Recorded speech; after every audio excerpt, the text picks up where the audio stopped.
Magandang gabi sa inyong lahat. Ito ulit si Mike Padua, nagbabalik sa ating tropical weather analysis ngayong gabi po ng Miyerkules hanggang sa Biyernes po, Mayo 19 hanggang 21, 2021.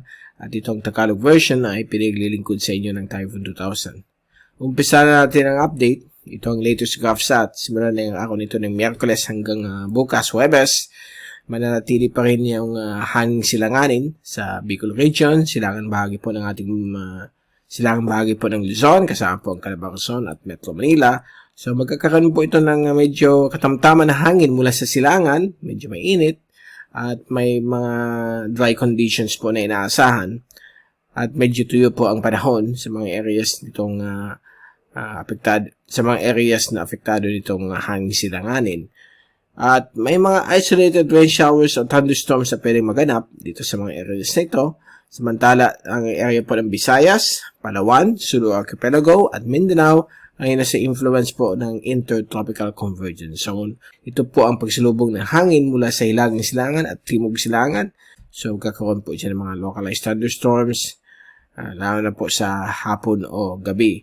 So, makikita po natin na napakahaba pong IDCC hanggang sa may bandang Marshall Islands. Ito po yung mga panahon na ito. Ito po ay dahil sa napapanahon na po itong ITCC sa mga buwan na ito. So, inaasahan po ang mga thunderstorms, lalo na pagpasok na po ng tag-ulan. At dito po sa may Eastern China at Japan, sa may silangan bahagi po ng silangang dagat China, ay magkakaroon po dito mga thunderstorms po dahil po sa tinatawag nating stationary o Mayo front. Ito po ay pagbangga po ng mainit at malamig na hangin dito sa East Asia, kaya nagkakaroon po dyan ng mga thunderstorms. Okay, so wala pa po tayong nakitang low pressure area o bagyo na posibleng mabuo sa loob ng ilang araw. But next week, posibleng may mag-form. At ito po yung fast animation. So makikita po natin ang line of clouds na dulot po ng Intertropical Convergence Zone.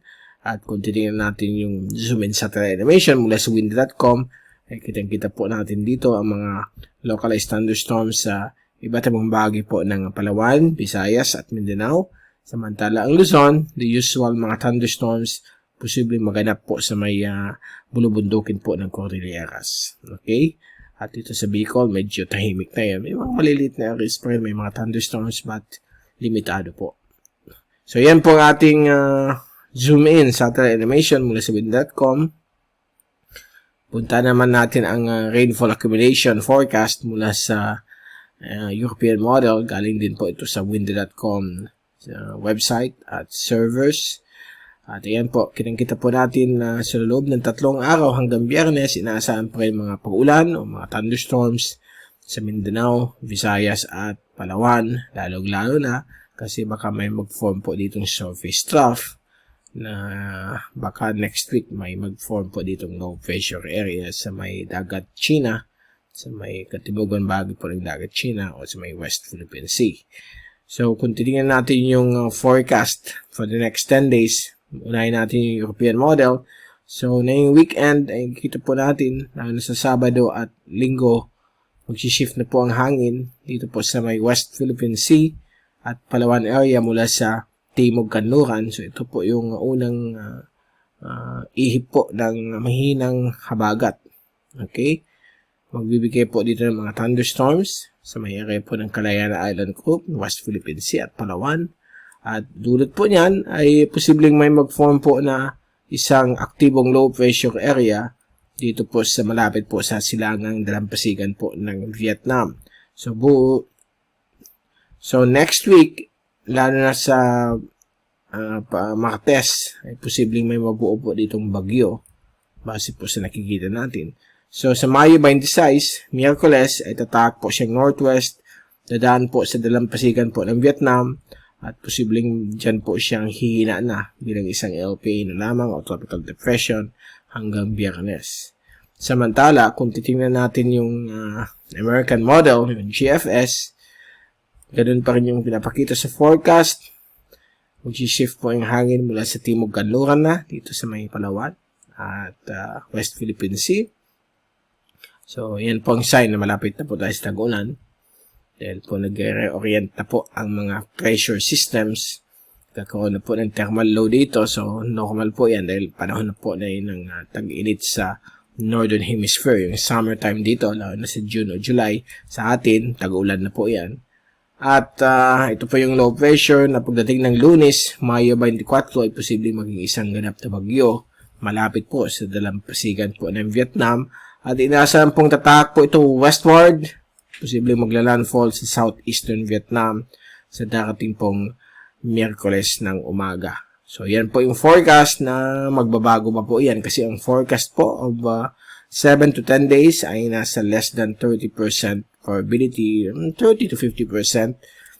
At sa American model naman ay lalo na sa Webes ay baka may mag-form din dito isang bagyo southeast o east of Guam. At ito po ay tatahak patungong west-northwest patungong Northern Marianas. Okay, so yan po ang kanyang pagtahak.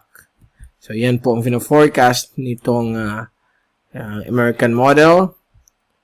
Okay, so yan patungong Northern Marianas. So itong mga forecast nito ng American model na more than 7 days hanggang 10 days ay mababa po ang probability. Pwede pa pong magbago. But wala pa pong wala pa pong pangamba sa ating bansa itong mga low pressure systems na ito. But babalitaan po namin kayo kapag mayroon pong mga bagong threat po sa ating bansa.